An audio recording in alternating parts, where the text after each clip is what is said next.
Good morning, everyone. My name is Tricia Motter, and I'm the 2016 president for the Santa Clara County Association of Realtors. We are very proud to be celebrating our 120th anniversary this year of our organization, and we are very excited to be a part of this great event today. For over a century, local realtors have engaged with stakeholders to create a region that is both diverse and full of economic opportunity.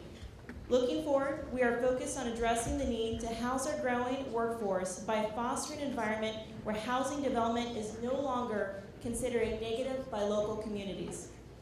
And here to talk more about housing, we have great panelists today, which will be moderated by Roseanne Faust, President and CEO of San Mateo County Economic Development Association, Cindy Chavez, Supervisor for Santa Clara County, David Chu, Chairman for California State Assembly Housing Committee, Jennifer Lovey, Executive Director for Destination Home, and Paul Nito, Board Chairman, BIA, and Executive Vice President for Signature Development Group. And so we'll have Leslie for Corsigala, sorry for botching that, Executive Director for SB at Home for our closing. So if we can have Roseanne. All right, thank you so much. And I'm not nearly as articulate as Roseanne, but I'm going to call it an audible. This third of the House cannot see our illustrious panel. They're not clapping because they're glad they can't see. They're clapping because they think I have a solution at a solutions-oriented day, and I do. We're going to move all these chairs downstage. Okay? Now, we just ask our panelists not to accidentally fall off the stage. Is that better? Little further, more forward. Little further, more forward. And with that, I'm going to give it to Roseanne Faust, CEO of SAMCETA. Thanks, Carl. And Cindy Chavez will be blowing in here momentarily. So we are going to start. And the first question actually is to all the panelists. So, David, I'm going to start with you. Governor Jerry Brown has proposed statewide legislation that would allow new market rate projects with on-site affordable housing to be approved as of right in potentially California's most significant housing policy changes in years. Can you, each of the panelists, good morning, Cindy. Let's give Cindy a big round of applause. So I'd like to have each of the panelists, starting with David, comment on the governor's proposal of a by right decision. Sure. First of all, thank you for having me here today. Let me first start by saying that the good news with the governor's proposal is this is the first time in over a decade that in our state capital we're having a significant conversation about how we move forward housing production. In recent years, we all know that the Bay Area has been really the epicenter of our state's affordable housing and housing crisis, but this hasn't been something that I think our state legislators and our governor have been focused on really until this year. Last year I happened to have the one major bill that would have increased housing funding in our state, which the governor vetoed, but with a message to us that we should carry on the conversation and think about a budget conversation around funding, which we did. As we were having that conversation this year, the governor countered our legislative budget proposal with this idea that we need to juice market rate development. Now I'll say about this idea, I think the concept makes a lot of sense, but for many of my colleagues, as we all know, the devil's always in the details, and there are a number of issues that have been raised about it. Effectively, the initial proposal that was laid out was that if there is a proposal in, say, urban areas near transit centers that were at least involved at least 10% of affordable housing, or in some instances 5% of affordable housing for the lowest income Californians that we have, that market rate proposals related to that, say 90 or 95% market rate proposals, would be allowed to move forward without additional approvals. In other words, as a by right. The challenge with that is a few. In a lot of our urban areas, in a lot of our dense areas here in the Bay, you will have to develop this housing, you will necessarily involve demolishing old housing, which could be rent control stock, which could be permanently affordable stock, and there are issues about how the demolition of past units would impact your ability to calculate affordable housing for the future. Secondly, a lot of our cities and counties have so-called inclusionary housing requirements, which say that if a developer wants to build in any of our cities, you need to hit a certain level of affordability that is higher than the 5 or 10% that the governor had asked for. So what that means is the buy rate proposal, when it was initially proposed, could have undercut what cities were already doing as far as affordable housing production. So there's an issue to be worked on there. And then the third issue that I'll just mention, among many that have been raised, is the current deal structure, and I know there are a lot of business leaders here in the room, is that the governor is willing to invest $400 million in housing funding this year, which represents, say, 0.25% of the state budget, in return for changing up the rules around market rate housing forever. So in other words, a short-term investment, pennies on the dollars this year in lower income housing, in return for juicing market rate housing for the rest of time. And that feels a bit unbalanced, I think, for many of my colleagues in the legislature. So again, devil's in the details, we're working on it. I hope that we can get somewhere with it, but it's going to take a lot of work in the next 6 weeks before the end of our legislative session. Thank you very much. Jennifer, what are your thoughts on the buy rate? Well, you know, I like to say all housing is good, but more is better. So if this is a way to speed up being able to create housing, that's great. But when looking at what we need to create housing that's accessible and affordable to our lowest income populations, our homeless population, could maybe speed things up, but it doesn't solve all of the problems that we face in developing supportive housing. Thank you, Paul. The governor's proposal is a beginning, and from the building industry's perspective, we support the concept. We too have the same concerns, and I believe the legislation is being modified to the Assembly and its comments about inclusionary and not demolishing old rent control units and not replacing them. So it's a good step, but we need to continue to play a very long game here because we have built ourselves, I think, a 40-year hole in terms of housing supply and construction. So what we believe is that we need to build units in all sectors. Those of us in the trenches who have to fight this stuff every day see this as a big win. Let me just give you one really quick example. I won't mention the city, but it's in the East Bay. Had a project that was perfect. I mean, the poster child for this legislation. Zoned for 300 units, multifamily, within a mile of a BART stop.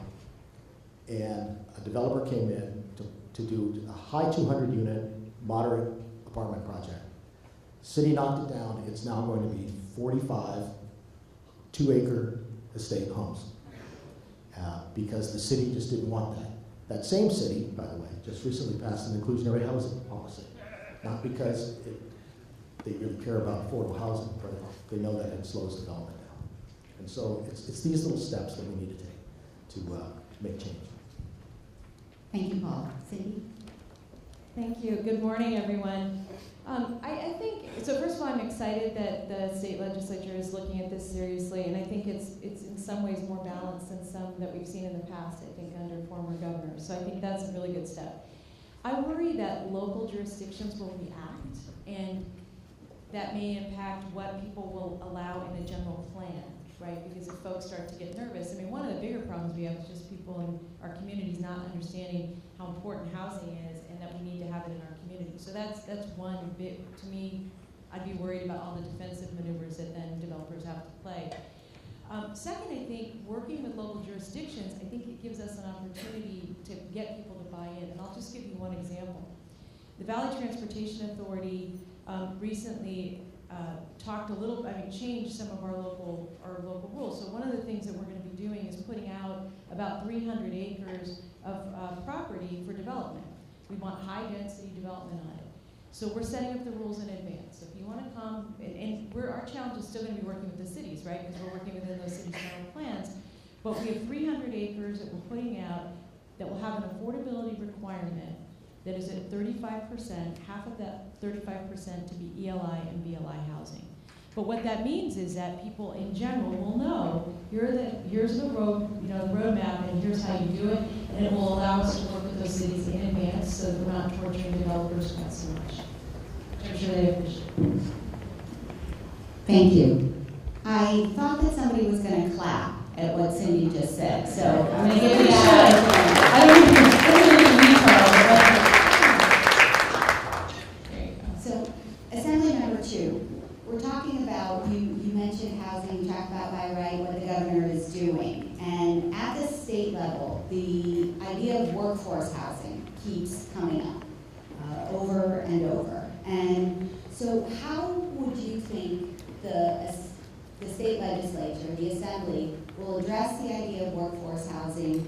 And also, how can you encourage folks to comply with their housing elements?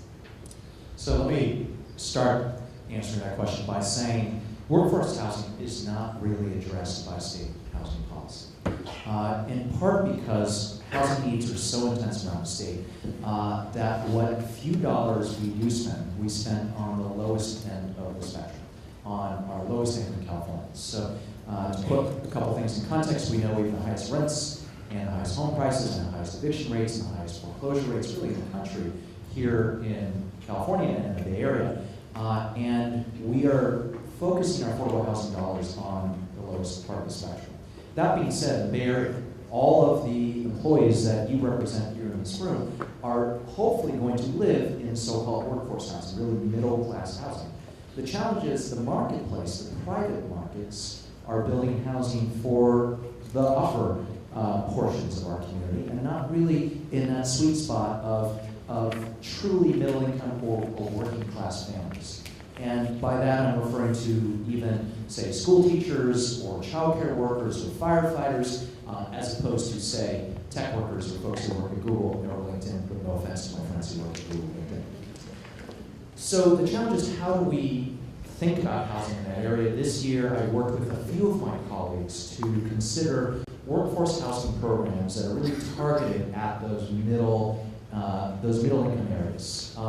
The challenge is there aren't tax credits available either at the state or the federal level that address that. So we would really have to just be putting in dollars that wouldn't be able to match other private sector or government dollars to do this. And the fact of the matter is, these bills, I'm not sure if they're going to get their way through this year's process, but we are starting a conversation on workforce. Now, the bigger challenge that I see around this, in part related to the fact that we haven't invested in housing in years, in part related to the fact that it's hard to build housing, we as a region here in the Bay Area, we've been remarkably successful at creating jobs and remarkably unsuccessful at building housing. So just to give a few statistics, in a recent 4-year period, in Silicon Valley, Santa Clara County and San Mateo County created over 125,000 jobs, while at the same time building 22,000 units of housing. So we are actually, the success that all of you are having in your marketplaces are exacerbating this intense challenge when it comes to where we live and what happens. Folks need to live somewhere, so your employees drive in very congested freeways to San Jose, to my city in San Francisco, to Oakland, driving up prices. We're in the mess that we're in right now. It's why I left 2 hours for me to travel from San Francisco to get down here this morning. So what's the solution to that? I think we need a serious regional conversation about serious regional solutions, about how we as cities and counties hold each other accountable to build the level of housing that we need. To answer your question around the housing element, so-called housing elements set goals for each jurisdiction about how much building you're supposed to do, but we all know that most cities and counties don't meet those goals. So how do you create real enforcement for our local jurisdictions to come into compliance? One thought is, are there sticks, in addition to carrots, of funding from the state that we could withhold to jurisdictions that allow major corporate and innovation campuses to come in, gleaming new structures for 10,000, 15,000 employees with zero housing in those jurisdictions? How do we incent housing creation there? Do you, for example, tie transportation dollars to whether a city actually builds housing? Or are there other solutions in how we can work with your companies to help build housing for your workers close by? This is, I think, one of the biggest dilemmas those of us in the Bay Area have in grappling with our housing challenges, and I look forward to the conversation. Thank you, David.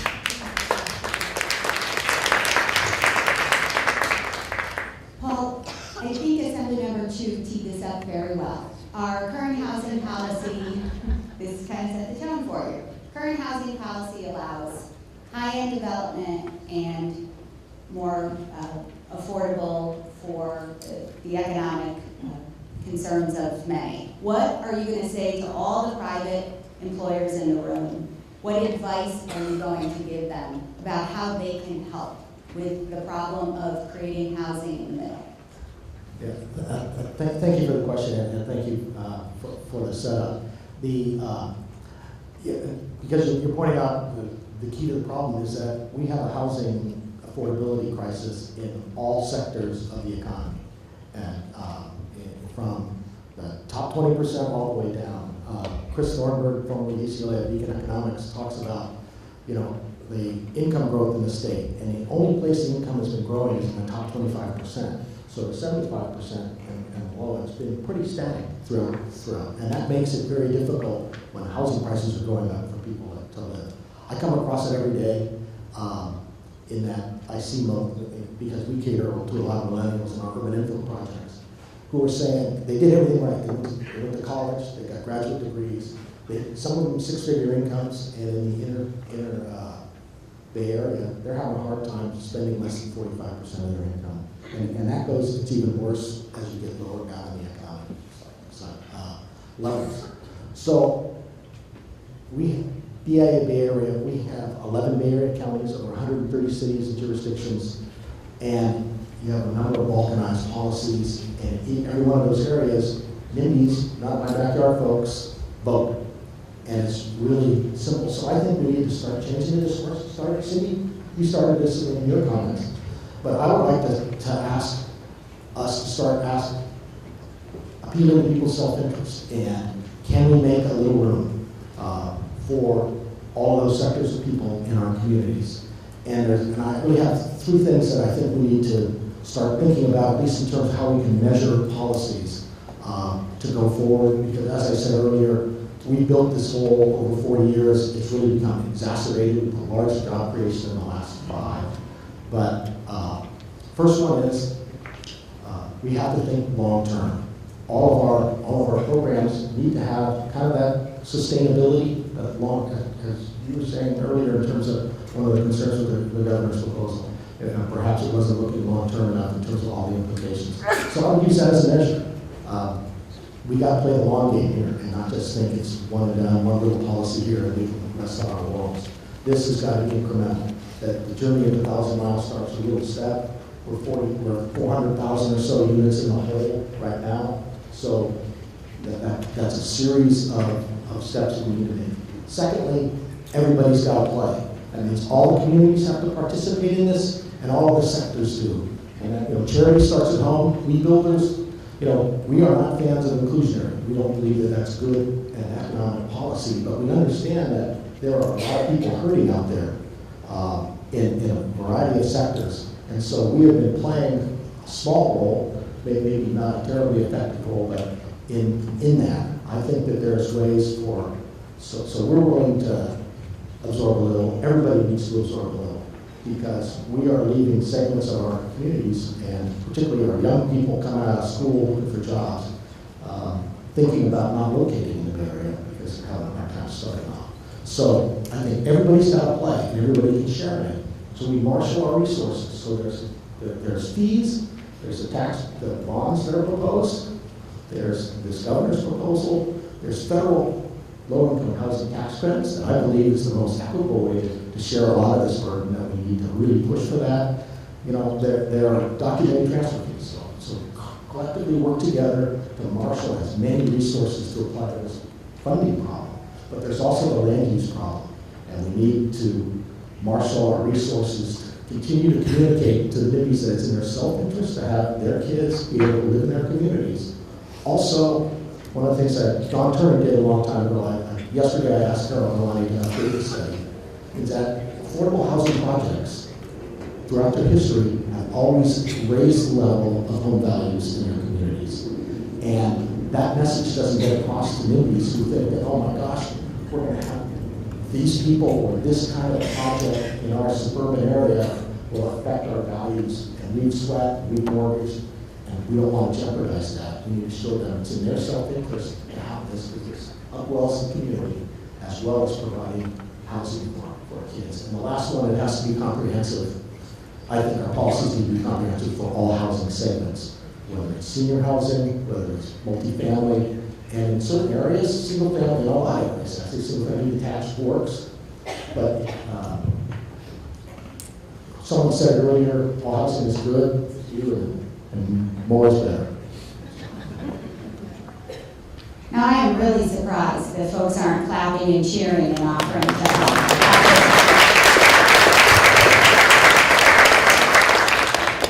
I mean, the tone and the tenor of the conversation and the public outreach. How many in the room are committed to helping with the public outreach and helping educate folks in their communities to the crisis we face?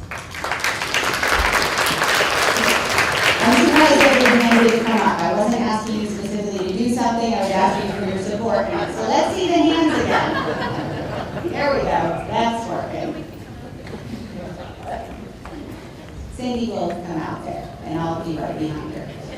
So we're going to move to Jennifer. And Jennifer, can you talk about homelessness and how to help the at-risk population, so homeless families, foster youth, chronically homeless, to find a path to success? What ideas and information could you give to our audience today?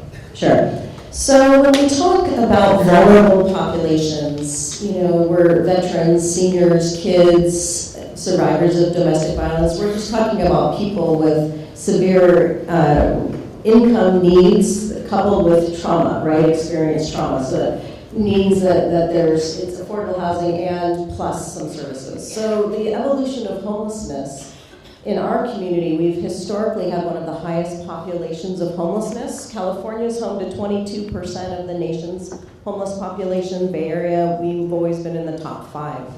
About 5 years ago, Santa Clara County became very aggressive in the housing first model. If housing first, if that's a new term for folks, it's really what it sounds like. Providing housing first, services that go with the housing. We started doing that. It's a national practice that is happening in communities around the nation. We started doing this fairly aggressively as a community about 5 years ago. 5 years ago, we had, I'd say, the 3rd or 4th highest homeless population in the country. Over the last few years, we've seen a 14% decline in homelessness in Santa Clara County. We're no longer in the top 5.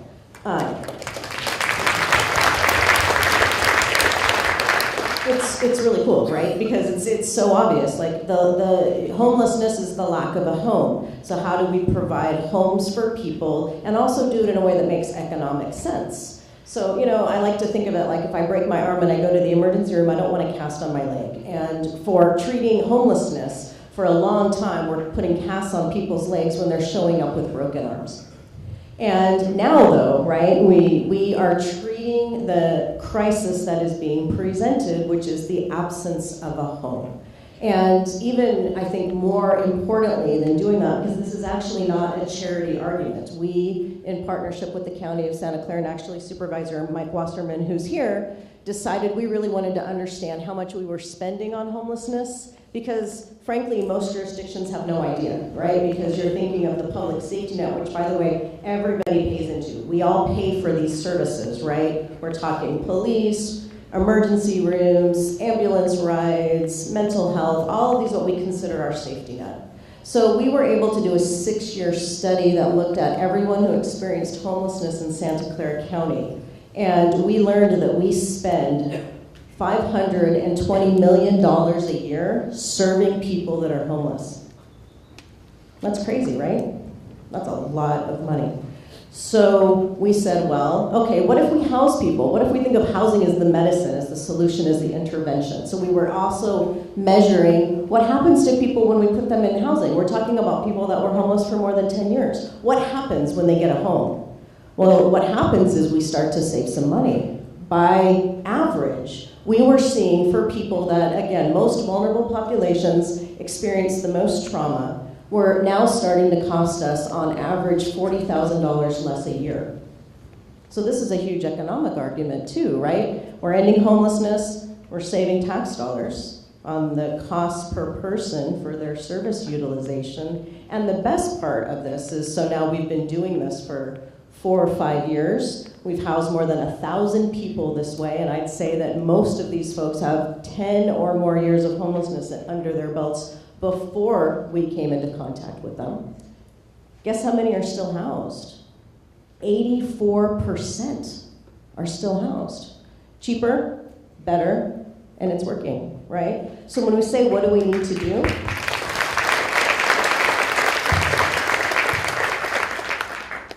What's so fantastic about what do we need to do is we actually have something we can do. So the Board of Supervisors took action on approving a housing bond for the November ballot. I'm sure most of you have heard of this, but what makes this so extraordinary really is $950 million for affordable housing. That's amazing.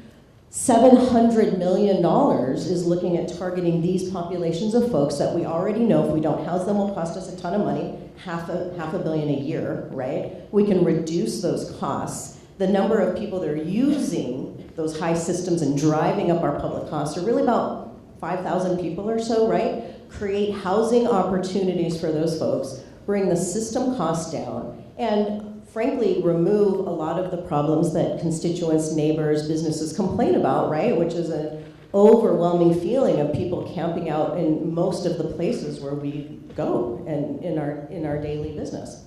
So I think this is the largest single proposed allocation in a single jurisdiction. So when we talk about disruption or innovation, we should really be thinking about what our county elected officials are doing right now, which is extraordinary in terms of something so bold to solve our housing crisis. And we can all assist with that, right, by participating in the success of this measure.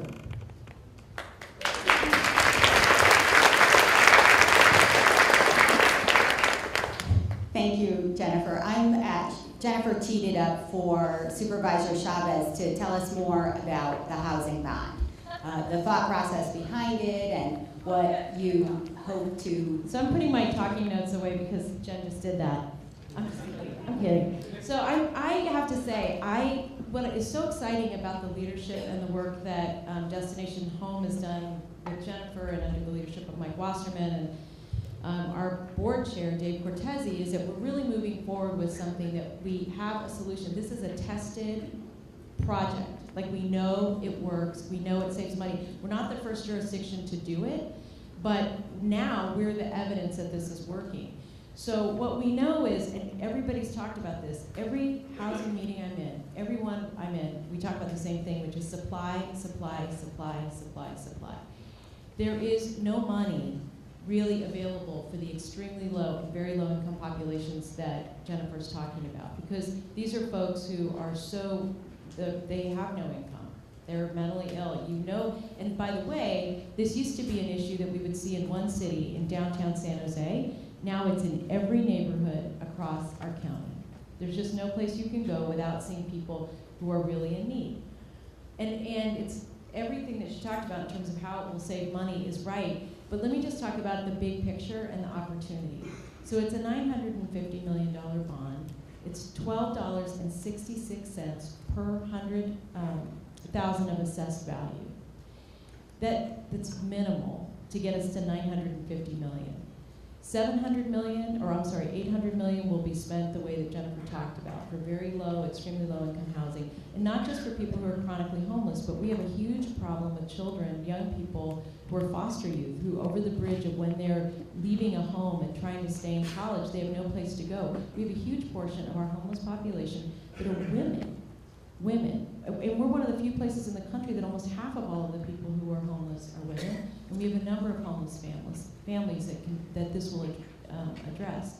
But in addition to that, we're going to take $50 million, up to $50 million, and use it for first-time homebuyer programs for people who are up to 120% of the area median income. And what's important about that, and you all know this, is that even for those high-tech employers, they have people who are working for them living in single rooms and apartments because they're trying to live near where they work. It's incredible. I met somebody whose daughter works at Google who's sharing an apartment, a 2-bedroom apartment with 3 other people. Google. I mean, she's not broke. And they're all making money. They just don't want to be commuting, and we don't want them to commute, as I can attest to getting here this morning. We want people to live near where they work, which brings us to the second $100 million. The second $100 million will also go up to 120% of the area median income, and that money can be used for programs that can help working with the home builder community and others to get people to live closer to where they work. That's what the whole goal of that second pot of money is. And I want to say that the reason we did this is initially when we started out with this, I wanted $950 million to go to the population that Jennifer was describing. But the real estate board, the home builders, the leadership group, the Chamber of Commerce said to us, do something for the workforce housing, and we responded. So the County of Santa Clara responded, and $150 million of that we're going to be able to use for these services. In addition to that, the $50 million that I talked about, and I think this will be true for the whole $150 million, is that if we do that in the form of loans, that money will come back. So we're going to have a pot of money that we can use on an ongoing basis. So I really am interested in, just to be blunt, saying, like, let's all get on the train. Like, we've got a program that works. We have a way to fund the thing that we can't fund now. We're working with every jurisdiction to push them to make public land available. VTA is the first one taking a leadership position in that. And we want to be partners with you. I think that this is an incredible opportunity to change the way people think about our housing and to be able to demonstrate it. And frankly, we have a lot of elected officials in the room who've already supported it because they know they need this housing in their communities. They don't want to be communities. I see Jim Davis saying, bring it to Sunnyvale. I'm giving it to you there, Jim. So anyway, we need your help. And really, my request is not just for people to say good things about it, but write big checks. We need your help. Thank you.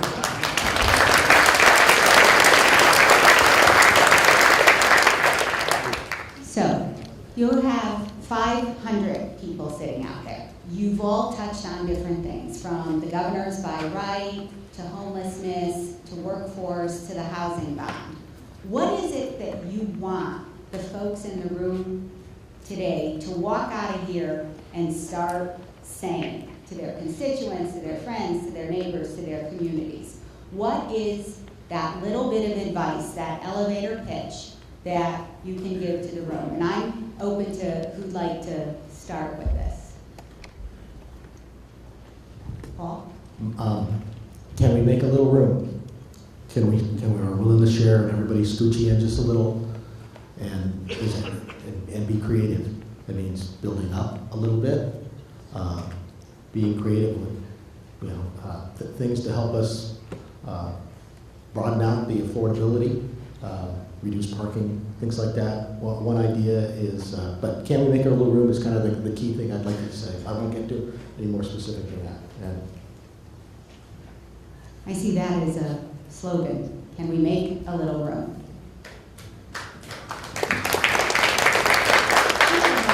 Coffee. More coffee at these tables.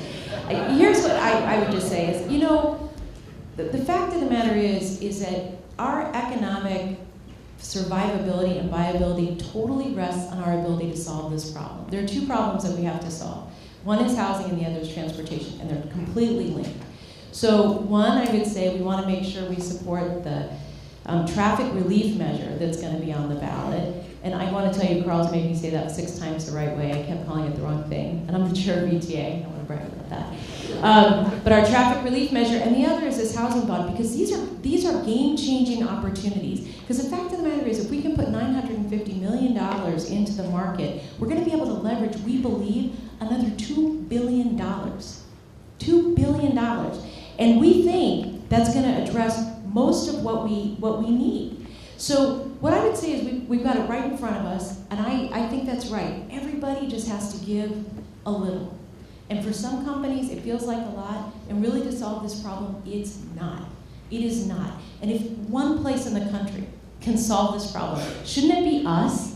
And we can do it. So that's what I would just say. Everybody gives a little, we're gonna have great results, and then we're gonna stay on top of each other to make sure people do what they're supposed to do. And I would also say that all of our communities, elected officials, the home builder community, the real estate community, the labor movement, the service providers, if we work more closely together, we're gonna see big results. And I don't think we have. I think we've too long been able to just kind of stay in our own lanes and try not to bump into each other. It's one lane now.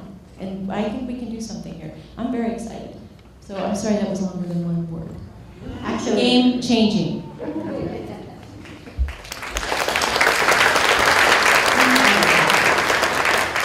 we're all thinking you need more coffee. So I don't know, if somebody wants to get up and start cheering at the next one, that would really help. So, Supervisor, Assembly Member 2. So it's been great for me to hear from colleagues here in the South Bay about what you are all doing, because at the state level, we're having the very precise conversations on all these topics. I actually have a couple of bills that very much piggyback on the work and the successes that you've had here around homelessness to move this vision forward of housing first. We've had a lot of conversations about housing funding, not just in my city of San Francisco, but at the state level, which have been stymied thus far. We're trying to figure out this workforce piece, but I will tell you, in our state capital, these issues are being stymied right now, I think in part because there is not yet political will from our citizenry to get this done. I often say that for me, the number one, the number two, the number three issues that I'm working on is housing. That is not necessarily the case. That is not necessarily the case for all of my colleagues, and is certainly not the case for folks that are advocating with us. And let me just say, I love all of my friends and allies and stakeholders who are advocating for different solutions, whether it be out of the labor community or the environmental community or the home builder or realtor community. But the fact of the matter is the voice that is missing it's not just, many of you represent business leadership in Silicon Valley. It's your workers. It is your families. It is the janitors who work in your buildings. That's a voice that truly is missing. There's a new expression, the opposite of a NIMBY is someone who's a YIMBY. Someone who says, yes, in my backyard. That constituency of folks who are saying, we need more housing, that supply and demand are real. And rather than just fighting over the old fights, let's figure out how to reframe these conversations. I do need each of you to think about, and this almost sounds cliche, but who are the 10 people, the 20 people, the 1,000 people who work with you, for you, around you, who can engage in the process to build the kind of political momentum that we need to actually get this done. It's not going to get there with the lack of, I think, political mobilization that I see right now. So I would just say, help us to hashtag bring California home.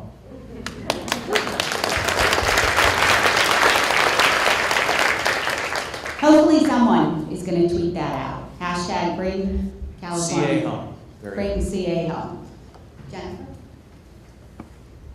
We invest in solutions all the time, right? That's what y'all do, right? And that's why we're so prosperous here, and so many of us are so fortunate. And I think what we're trying to demonstrate is we actually have an investment here in solving one of our biggest social crises, right, domestically, that we have. And we have a cost argument, and we have outcomes, and we have the things that I think anyone would want to see before making an investment. And so I think that when we're thinking about how to look at this, we should think of this as an investment in our community and an investment in the vitality of where we live and who we want to be. And I know for me on a personal level, I don't want homelessness to live here anymore.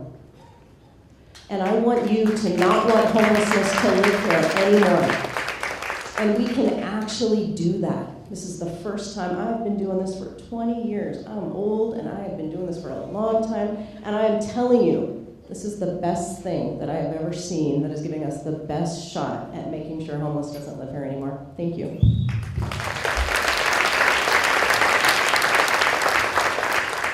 So a couple of hashtags for you. Hashtag can we make a little room? Hashtag give a little. Hashtag become a YIMBY. Hashtag we do not want homelessness to live here anymore. And then I'm going to ask Supervisor Chavez to make just a few more comments on the housing bond in the minute or two that we have left. But are we all tweeting that out? Because that really should be the only reason you're on your phone. Just a thought. So 2 things I wanted to acknowledge. One is that when we did a housing task force that lasted about 9 months, and Ben Field, who's the head of the South Bay Labor Council, was a co-chair with Matt Mahood, the head of the Chamber, Silicon Valley Chamber of Commerce. And the reason we did that is we really wanted the broadest set of buy-in that we could get, and this was one of the results of that 10 months. I also just very quickly wanted to introduce Betty Young, and Betty, if you could just stand up, because she's our campaign manager. So anybody who wants to endorse, write a check, or volunteer, you can come and see Betty and me again. Thank you. So I'm going to introduce Leslie Corsiglia from SV at Home, who is going to make some closing comments. Thank you very much. It's Corsiglia, just for everybody. Great panel. Really, really appreciate everything they said, and it was really easy for me to summarize and make some closing messages here. It's clear we have a big problem. We have a housing crisis. We need to respond. We have the right team. We have these 4 folks up here, and we have a whole team of folks behind them. Betty's going to get us there. And we need all of you on board, and I think we heard that a lot through this presentation. But focusing on the solutions, what we heard today was we need land, and we've got solutions like what Supervisor Chavez said, which is VTA has come forward and put forward both land and also a very progressive policy that supports affordable housing. We need land. We need money. We need this housing bond. It not only saves money, but it also replaces a lot of the lost money that we've had in this area from the loss of redevelopment and other cuts to federal and state programs. We need incentives. I know there's a lot of a consternation about the by right housing measure, but we need things like that that are going to incentivize development and are going to break through the difficulties that communities have had in being able to move forward with housing. And we need to change the message, change the conversation. By the way, there actually is a campaign that's called Make Room. It's a national campaign that's under Enterprise Foundation. So if you search for that, you will see that there's an organization that's called that and working on that. We need housing for all, one of the messages that came out today. I love the all housing is good, more is better. We need to say that. And I think in closing, I'm just going to reiterate what has been said here, which is we need all of your support for this bond. A 2/3 measure is very, very hard to get past the voters. We'd love your endorsement. Tell us if you want us to come out to your organization and talk to them about the bond. We will do that. If you are a member of any group, a Rotary, a homeowners association, anything like that, please tell them about the bond and tell them to support it. It's the one thing that we really can do and make a difference. Thank you.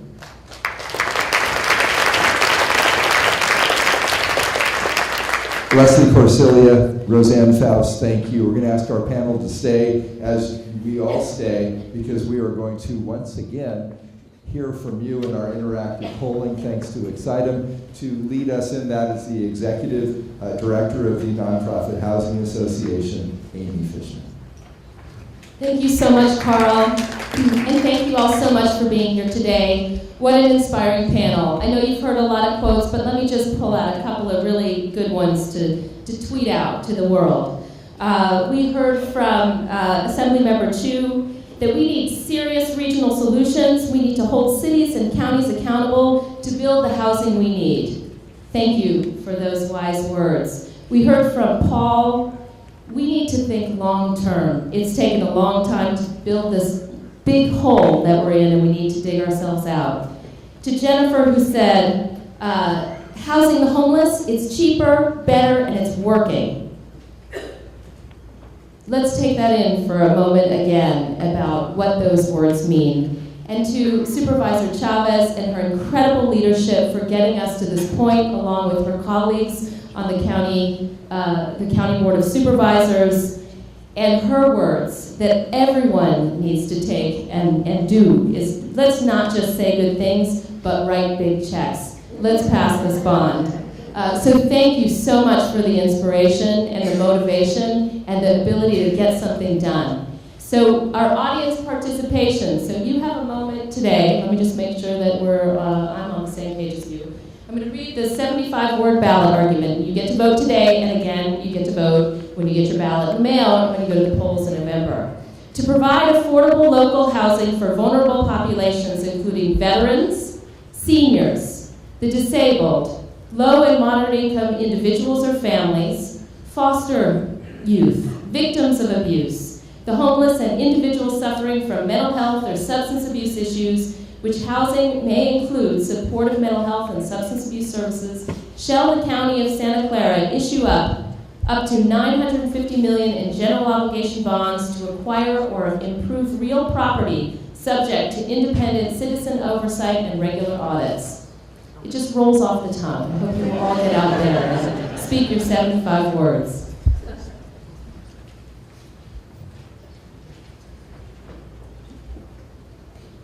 Reminder that you can punch that number into your phone, and there you go. Can't you see it? I don't want to fall off the stage. Can somebody call out what the number is? 82. We could use 82%. That's awesome. Who said 18%? Yeah. Great. So our second question is, this is for all the YIMBYs out there. This is your chance to say, yes, I support affordable housing. If a new development to house the seniors, veterans, low-income families was planned in your community, would you support it? So please, there it is. Would you support it? Are you a YIMBY? Can you make room? Let's see. Is anybody voting? Just taking time. All right, let's hear it. What's the number? 90%. We'll take it. Thank you all so much. Amy Fishman, Nonprofit Housing Executive Director, thank you so much. We are about 90 seconds away from a chance for you to mix, mingle, and visit once again our community courtyard. Get your passport stamped for all 10 of those great nonprofits to enter into our drawing for those 2 free round-trip tickets thanks to Southwest. I'm glad others are picking up on the nugget concept as well, because I learned so much from this panel. I want to start with Assemblyman. 90 seconds away. You're almost there. First, from Assemblyman David Chu. As a region, we've been amazingly successful at creating jobs and remarkably unsuccessful at creating homes. From Paul Nieto, we learned that we need to appeal to people's self-interest by thinking long-term, everyone playing, and it must be comprehensive. From Jennifer Loving, we learned we invest in solutions here in Silicon Valley, and we don't want homelessness to live here anymore. And from County Supervisor Cindy Chavez and Chair of the Valley Transportation Authority, nearly half of our homeless population are women. And if one place in the county can solve this homeless problem, it should be here. Will you join me again in thanking this outstanding panel? Now here's our pinky swear deal. This break was only going to be 10 minutes. We've been so efficient, you get 15 minutes to mix and mingle if you promise to come back. Pinky swear? Come on, I do it with my 7-year-old. We've pinky sworn. We'll see you at 10:05.